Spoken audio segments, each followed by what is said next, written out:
I'm 30 now, but this all started about a year ago with my ex, Kathy, who's 27. We were together for 5 years, but we'd been close since we were kids. She was the only one who showed up to my 18th birthday party when everyone else bailed. That's the kind of history we had. I thought I knew her better than anyone, but I was so wrong. Kathy wasn't just my girlfriend. She was like family.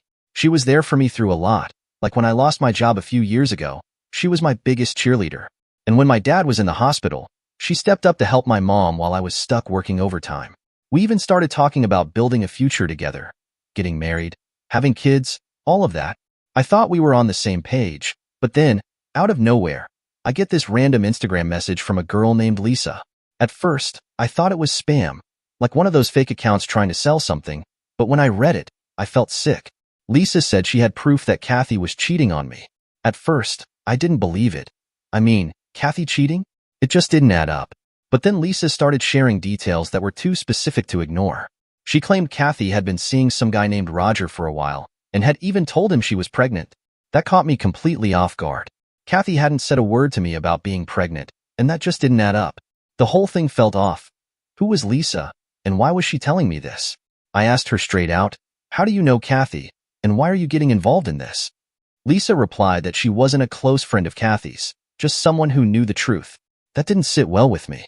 Why would someone go out of their way to expose someone else's relationship unless they had an agenda? Was Lisa just trying to stir things up for fun? Or did she have something against Kathy? She told me she was a friend of Roger's and found out about the affair after snooping through his phone. Apparently, she'd seen enough of Kathy and Roger's messages to piece everything together. Lisa claimed she felt bad for me and thought I deserved to know the truth. But was she really being altruistic, or was there something else at play? Her timing seemed too perfect. She reached out to me out of nowhere with screenshots and even a video. It was hard not to question her motives. I messaged her back, saying, "Okay, you've got my attention. Show me the proof." Part of me was hoping she'd back off or admit she didn't have anything concrete, but she didn't. Instead, she sent a series of screenshots, texts between Kathy and Roger. These weren't just friendly messages. They were explicit, graphic even, things I couldn't unsee. It wasn't just painful, it burned. Still, I wasn't ready to fully buy into Lisa's story. Screenshots can be faked, right? So, I pressed her further. "Why are you doing this?" Her response was blunt. "Because Kathy's been playing you. Roger's an idiot, and Kathy's not as innocent as you think. Someone needs to tell you the truth." Then Lisa lost it and sent me a video. It was Roger laughing with his friends, talking about how he'd been sleeping with Kathy and how she told him the baby might be his. My stomach turned. I didn't want to believe it, but the way Roger was talking, the smug tone in his voice, it felt too real to ignore. Even with all that, I still couldn't shake the feeling that Lisa might have her own agenda. Why now? Why me? Was she doing this to help, or was she just trying to hurt Kathy? I asked her one last time, "What do you get out of this? What's your angle?" She didn't sugarcoat her answer. "I'm tired of seeing Kathy and Roger get away with their crap. You seem like a decent guy, and you deserve to know the truth. Do with it what you want." At that point, I didn't know what to think. Lisa's story made sense, and the evidence was overwhelming, but I couldn't shake the feeling that I was just a pawn in someone else's game. Was Lisa telling the truth, or was she just trying to ruin Kathy for reasons I didn't fully understand? I saved everything she sent me. The screenshots, the video, her messages explaining how she knew Kathy and Roger. Even if I didn't fully trust her, I couldn't ignore the weight of the evidence. Each screenshot chipped away at the Kathy I thought I knew, and every second of that video forced me to face a reality I didn't want to accept. I stared at my phone, my mind spinning. I wanted to throw it across the room and make it all go away, but that wouldn't change anything.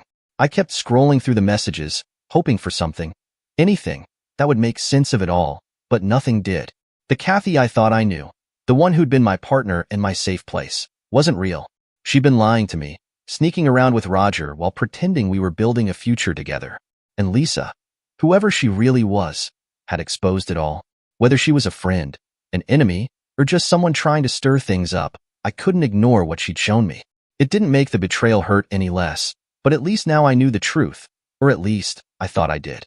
Kathy was out visiting her parents when all this happened, which gave me time to think. I packed up her things, everything she'd left at my place, and put it in the trunk of my car. I wasn't sure how I'd confront her, but I knew I had to. There was no way I could pretend everything was fine when she got back. Later that evening, she returned, all smiles, acting like nothing was wrong. She hugged me and said she had some exciting news. She told me she was pregnant. My blood boiled. I had to fake a smile and act thrilled, even though everything inside me was screaming. I suggested we go out to celebrate, and she thought it was a great idea. Instead of celebrating, I drove her to her parents' house. The entire ride, Kathy kept asking why we were going there, and I just told her, "We'll talk when we get inside." I needed her mom there, because I knew Kathy would try to deny everything, and I wanted a witness. When we walked in, Kathy's mom glanced up from her phone. "This is a surprise. What's going on?" Kathy, still caught up in her delusion, spoke up. "We have some big news to share." I shook my head and cut her off. "Nope, not the news you're expecting." Kathy turned to me, confused. "What are you talking about?" I stared at her. "I know, Kathy. About Roger. About the texts. About the baby." Her smile instantly faded. "What are you even talking about?" she asked. Her mom leaned forward. "Who's Roger? What is he saying?" Kathy started scrambling for an explanation. "He's misunderstanding something. It's not what it sounds like." I pulled out my phone and started scrolling through the screenshots. "Not what it sounds like. Then explain this. Or better yet, explain why your boyfriend's bragging about sleeping with you and getting you pregnant. Make it make sense." Her mom shot up, her face filled with shock. "Kathy, is this true? Don't stand there lying to me." Kathy started tearing up. "It was a mistake, okay? I didn't mean to hurt anyone." "A mistake?" I let out a dry laugh. "Kathy, you carried this on for 2 years. 2 years. You don't just trip and fall into a 2-year affair. That's not a mistake, that's a choice." Her mom's eyes narrowed. 2 years, Kathy? What were you even thinking? And this Roger? Is he the father? Kathy wiped her face and mumbled, "Yes, but it's not what you think." I snapped. "It's exactly what I think. You've been lying, sneaking around, and now you want me to pretend none of this happened? Be your backup plan because he bailed? Absolutely not." Kathy threw her hands up in desperation. "I'll fix this. I'll do anything. I'll get rid of the baby if that's what it takes to make things right." Her mom started yelling. "What are you even saying right now?" I shook my head, disgusted. "Wow, Kathy, that's your solution? You think you can erase all of this, and we'll just go back to normal? You really think I'm that stupid?" Kathy stepped toward me, pleading. "Please, I love you. I can't lose you." "You already lost me," I said coldly. I grabbed the bag of her things I had brought with me and shoved it toward her. "I don't want anything of yours in my house. We're done," I said, my voice cold and final. Kathy's mom stepped in between us. "Wait, let's talk about this. Maybe we can." "No." I cut her off. "There's nothing to talk about. She made her choices. I'm just here to make sure you know the truth. Now you can deal with her." Without waiting for a response, I turned and walked out, slamming the door behind me. I drove home in silence, my mind reeling as everything I thought I knew seemed to collapse. When I arrived home that night, I sat in my car, trying to process it all. Kathy's tear-streaked face, her mom's angry yelling, and the panic in Kathy's eyes when I showed her the screenshots. They all replayed in my mind, like scenes from the worst movie I'd ever seen. My chest felt tight, like I couldn't breathe properly, and for a moment, I thought I might lose control. But I didn't. I stayed still, numb. Eventually, I forced myself to get out of the car and into the house. The silence inside was deafening, a quiet that was louder than any noise. Kathy's things were gone, packed up and taken to her mom's, but the emptiness felt different. It wasn't just the end of a relationship. It was the end of a life I thought I had built. 5 years of memories, plans, inside jokes, and dreams, all shattered in an instant. I walked into the living room and froze. The couch caught my eye, the one where we'd spent so many nights binging bad TV shows and eating takeout. It felt surreal, like the space no longer belonged to me. The house was mine, but it didn't feel like home. I barely slept that night. Every time I closed my eyes, Kathy's face, her tears, and her desperation haunted me. I kept wondering how I didn't see it coming. How had I missed something so huge for 2 whole years? By the time morning came, I felt like a shell of the person I once was. I checked my phone, and it was flooded with texts from Kathy. At first, they were standard apologies. "Can we talk? Please call me. I'm so sorry." But by the time I got to the end of the messages, they had turned desperate. "I'll do anything to fix this. I can't live without you. Please don't do this to us." I couldn't respond. What was there to say? She didn't just make a mistake. She destroyed everything. I blocked her number by the afternoon, hoping that would end it. But I underestimated her determination. By that evening, she had moved to social media, flooding my accounts with the same routine. Apologies, promises to change, begging for another chance. I blocked her on every platform. Then the emails started pouring in, long-winded messages about how she couldn't live without me, how she'd never forgive herself. Part of me wanted to tell her to leave me alone, to stop dragging this out, but another part of me refused to give her the satisfaction of knowing she'd gotten under my skin, so I ignored her. Later that day, Chloe showed up unannounced. She's always been the one to step in when my life falls apart, and this time was no exception. "All right, spill," she said as soon as she walked in, her arms full of snacks and drinks. I didn't even know where to begin, but once I started, it all came rushing out. The DM from Lisa, the screenshots, the video of Roger, Kathy's confession, and everything that had happened at her mom's house. Chloe sat there, her face going from disbelief to pure anger. 2 years, she shouted, nearly dropping her drink. "And you had no idea?" I shook my head, bitterness rising in my chest. "She played me like a pro," I said, the words tasting bitter in my mouth. Chloe's protective side kicked in immediately. "She doesn't deserve a single second of your time. You know that, right?" she said, her voice firm. I nodded, but it didn't make the ache in my chest any easier. Chloe stayed for hours, helping me work through everything and cracking jokes to lighten the mood. By the end of the night, she was even joking about changing the locks, just in case Kathy got any ideas. The next day, I called my mom. I'd been dreading that conversation because she'd adored Kathy for years. She'd always called Kathy the perfect match and couldn't wait for us to get married. Breaking the news felt like admitting I'd failed somehow, even though I knew deep down it wasn't my fault. When I showed her the screenshots, she just stared at them in silence for what felt like forever. Finally, she spoke up, her voice soft, almost as if she couldn't believe the words she was saying. "She cheated," she said, and I nodded, unable to meet her gaze. After a long pause, my mom shook her head. "I can't believe she did this to you, to us." That last part hit hard. Kathy wasn't just my girlfriend to my mom. She was family. My mom started venting about all the effort she had put into building a relationship with Kathy. It was clear she felt betrayed too, like Kathy had let the whole family down. In the days that followed, Kathy's messages slowed down. Maybe she was finally getting the hint, or maybe she was just regrouping. Either way, I didn't hear from her directly, but the drama wasn't over yet. One night, Kathy's mom called me. Her voice was heavy with embarrassment and regret. "I'm so sorry for what Kathy did," she said. "I raised her better than this. She's devastated. You know, she knows she messed up, but she's still my daughter, and I have to ask, could you at least talk to her?" I sighed, already exhausted by the conversation. "I appreciate you calling," I said, "but there's nothing to talk about. She didn't just hurt me.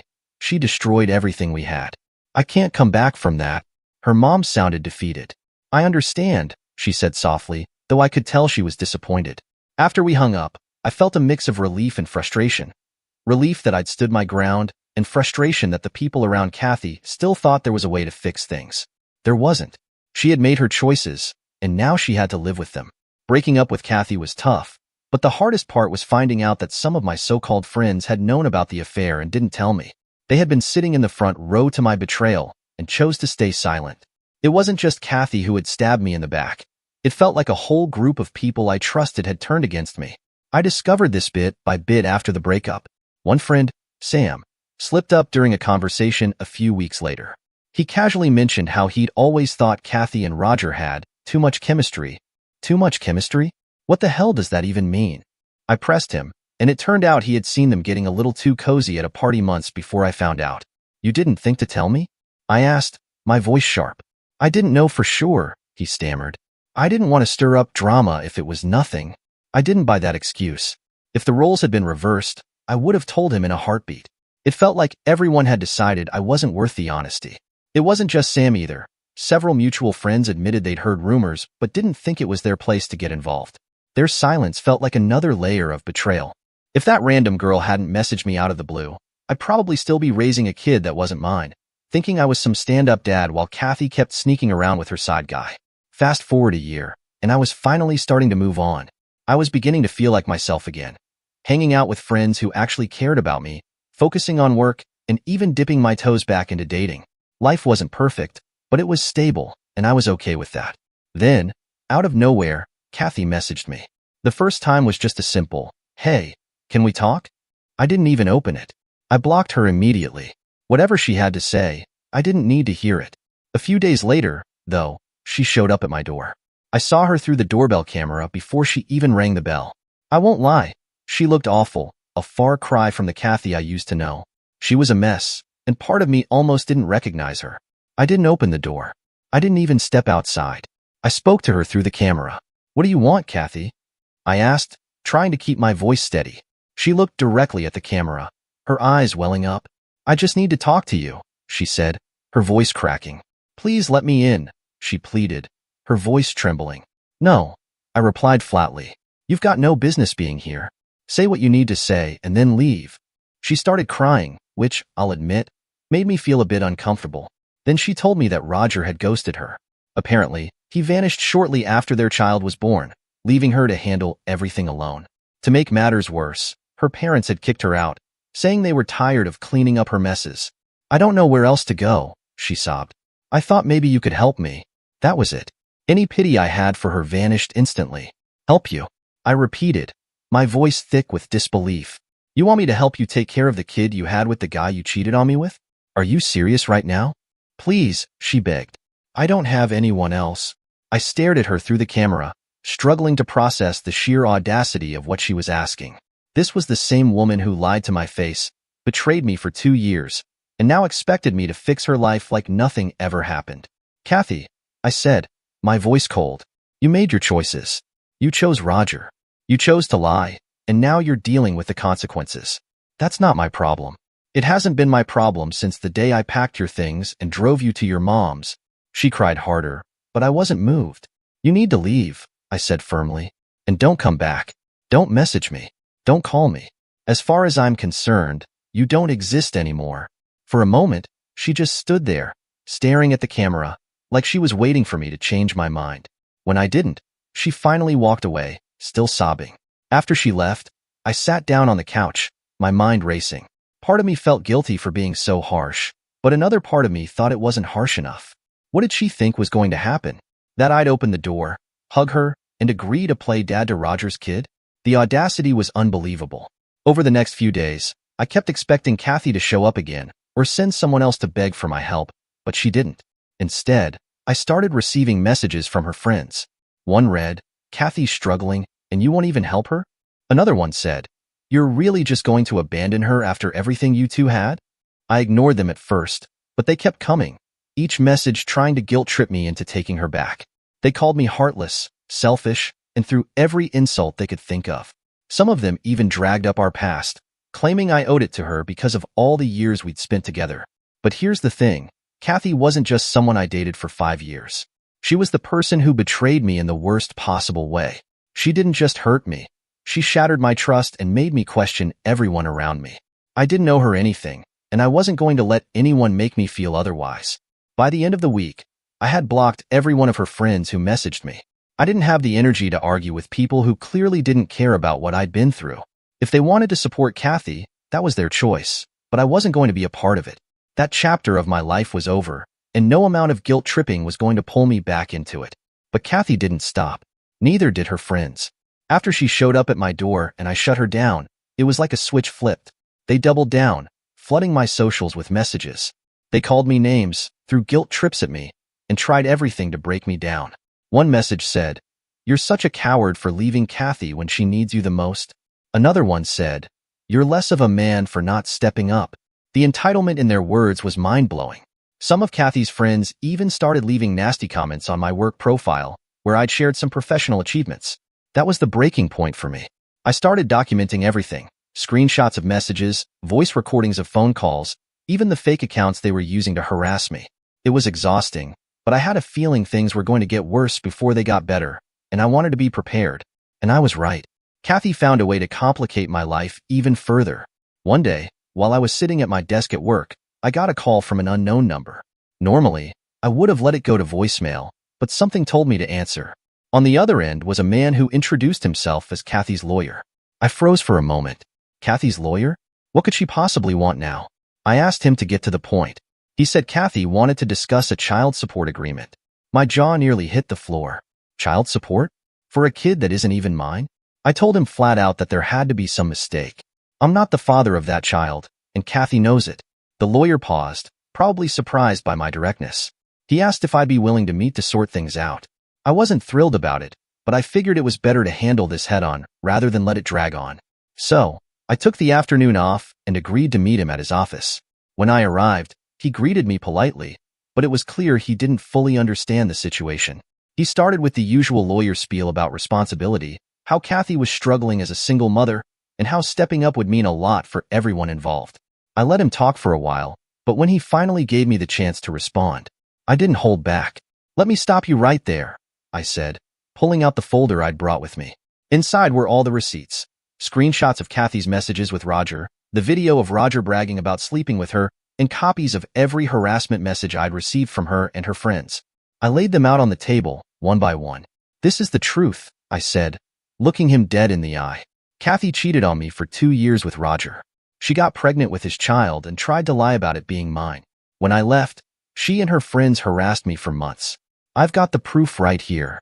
The lawyer leaned forward, flipping through the evidence. His professional demeanor shifted to discomfort as he got further into the pile. By the time he reached the last page, it was clear he realized he was on the losing side of this fight. But then, as if he wasn't already struggling enough, he added, "Kathy mentioned something else. She said you were emotionally abusive during the relationship. That's why she's struggling to make ends meet now." For a second, I thought I'd misheard him. "Excuse me?" I asked, my voice steady but laced with disbelief. He avoided eye contact as he repeated. "She claimed that part of the reason she reached out for support was because your behavior during the relationship left her without a safety net." I let out a dry laugh. "So let me get this straight. She cheats on me for 2 years, tries to pass off another guy's kid as mine, harasses me when I walk away, and now she's spinning some story to make me look like the bad guy? The nerve." He shifted uncomfortably in his seat, clearly regretting bringing it up. "Look, I'm just relaying what she told me," he said. I grabbed my folder and stood up, giving him one last look. "If Kathy or her friends keep this up, I'll make sure their lies come with legal consequences. This ends now." The lawyer nodded, clearly rattled. "Understood," he said, gathering the documents into a neat stack. "I'll need to speak with my client about this." "You do that," I said, walking out of his office without looking back. In that moment, I was furious. Kathy thought she could drag me into her mess, but she had no idea who she was dealing with. I kept replaying everything the lawyer had said, and the sheer audacity of it all was infuriating. I couldn't let it go. Against my better judgment, I grabbed my phone and called Kathy. She picked up almost immediately, her voice cautious but annoyingly sweet, like she expected me to cave. "I wasn't sure if you'd want to talk," she said, her tone like she was trying to soften me up. I didn't bother with small talk. "Kathy, what the hell is this about child support?" I snapped. "I just got out of a meeting with your lawyer, and I want to know what kind of fantasy world you're living in where you think I'm paying for your kid." Her tone shifted instantly. "Look, I didn't know he was going to reach out to you like that," she stammered, clearly caught off guard. "I'm in a really tough spot, and I thought maybe—" She trailed off, realizing how ridiculous she sounded. "You thought maybe what?" I interrupted, my voice rising. "You thought maybe I'd just roll over and be your safety net after everything you've done? Let me make one thing clear, Kathy. That kid is not mine. I don't owe you anything, no money, no time, not even a damn text back. You made your choices, and you don't get to drag me into your mess just because Roger bailed on you." I could hear her breathing shakily, trying to keep it together. "I didn't mean for it to go this far," she said quietly. I don't have anyone else to turn to. My parents won't help, and Roger's gone. I'm doing this all on my own." I let out a cold, bitter laugh. "And whose fault is that, Kathy? You cheated, lied, and tried to pass off someone else's kid as mine. And now you're coming to me because you're out of options? That's not my problem. It hasn't been my problem since the day I walked out." I heard her start crying, her sobs sniffling through the phone. "I'm sorry," she choked out. "I didn't know what else to do." "Sorry doesn't fix this," I replied flatly. "You need to stop. Stop calling me. Stop sending people after me. And stop trying to manipulate your way into my life. You don't get to come back from this. We're done, Kathy. For good." I ended the call before she could say anything else, tossing my phone onto the passenger seat. My hands were shaking, but not from regret. No, it was from the audacity she had to even think I would entertain her nonsense. For the first time in a long while, I felt like I had truly shut the door on her and everything she brought into my life. And damn, did it feel good. A few days later, I received a formal letter from her lawyer. It was short and to the point. No further attempts at contact from Kathy or her friends. He also mentioned that Kathy had decided to move to another city to start fresh. There was even an apology included, though I doubted it came directly from her. When I read the letter, I didn't feel victorious or triumphant. I just felt relief. The chapter with Kathy was finally, officially closed. No more messages, no more harassment, and no more lawyers trying to guilt me into taking responsibility for a child that wasn't mine. The drama had quieted down, but rebuilding trust? That was the real challenge. Every time I met someone new, the thought lingered. What if they're hiding something too? But I wasn't going to live in paranoia. Kathy had already taken enough from me, and I wasn't going to let her take my future as well. I focused on what I could control, hitting the gym, throwing myself into my work, and spending time with people who actually cared about me. Slowly but surely, I started to feel like myself again. One night, while I was out with some friends, Matt asked, "Are you back in the game yet?" I smirked and replied, "Not even close." "Come on, man," he said, rolling his eyes. "Not every woman is like Kathy. Don't let one bad apple ruin the whole bunch." I didn't commit to anything in that moment, but his words stuck with me. He wasn't wrong. I wasn't going to let Kathy's betrayal define the rest of my story. A couple of weeks later, Chloe invited me to a party. "No pressure," she said. "It's not a setup. Just come hang out, relax, and have a good time for once." I almost bailed, but something told me to go, and honestly, I'm glad I did. The vibe was chill. No awkwardness, no expectations, just good people. That's when I met her. She wasn't flashy or trying to impress anyone. She was just real. We talked for hours about everything and nothing, and for the first time in a long time, I felt like I could breathe around someone. Am I jumping into something serious? Not yet, but I'm open to seeing where it goes. For now, I'm focusing on myself, but it feels good to know that not everyone is like Kathy. Sometimes, you just have to close one chapter to start a better one. And trust me, this new chapter, it's already off to a much better start. It's been a year now since I've met someone who makes me feel like I'm really moving forward. Her name is Liz, and from the moment we started talking, everything just seemed to click. We've had our ups and downs, but she's patient, kind, and genuinely cares about me in ways I haven't experienced before. It feels good to be in something that's healthy, without the constant weight of doubt or betrayal hanging over me. But I'm not rushing anything. I want to take my time. We've talked about the future, and while we're both happy, I've decided I'll wait a full year before I even think about popping the question. I want to be absolutely sure that this is the right decision, that we're both in a place where we can build a life together without looking back. Meanwhile, Kathy's life has been, well, a mess, to say the least. She's now a single mom, raising the child she tried so hard to pass off as mine. There's still no sign of Roger. It's like he vanished into thin air the moment she needed him most. And I can't say I feel sorry for her. She made her choices, and they came with consequences. The whole situation is a reminder of just how far off track she had gone and how she tried to drag me down with her. But recently, Kathy tried to make her way back into my life, pulling the same manipulative stunt she had before. She showed up at my door one evening, desperate to talk, probably hoping I'd take her back out of guilt or familiarity. I'm not even sure what she expected, but whatever it was, she didn't get it. The thing is, this time I wasn't alone. Liz was with me. Kathy started her usual spiel about how hard things were for her, how she was struggling as a single mom and needed my help.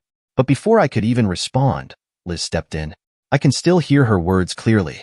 "Ben isn't your safety net anymore, Kathy. You can't just waltz back into his life and expect everything to be handed to you. You lost that privilege a long time ago." Kathy was caught off guard, and it felt damn good to watch. I was relieved Liz was there, showing Kathy what real support looks like.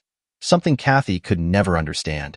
Kathy's face twisted with anger and embarrassment, and she tried to argue, but Liz didn't back down. She just stood her ground. And when Kathy realized there was no point in trying to manipulate me, she left. It felt like a weight was lifted. I could breathe easy knowing that Liz had my back. It's not just about protecting myself anymore. It's about protecting the future we're building together. Kathy's chapter in my life is long over, and nothing's going to change that. Not now, not ever. I'm not about to let her or anyone else drag me into her chaos again. Now, with Liz by my side, I'm moving forward. I'm not looking back. I know where I'm going, and I'm ready for whatever comes next. But this time, I'm doing it right. And if I ask Liz to be my wife a year from now, it'll be because, I'm sure, because we've built something solid, something real, together. That's the kind of commitment I'm ready for.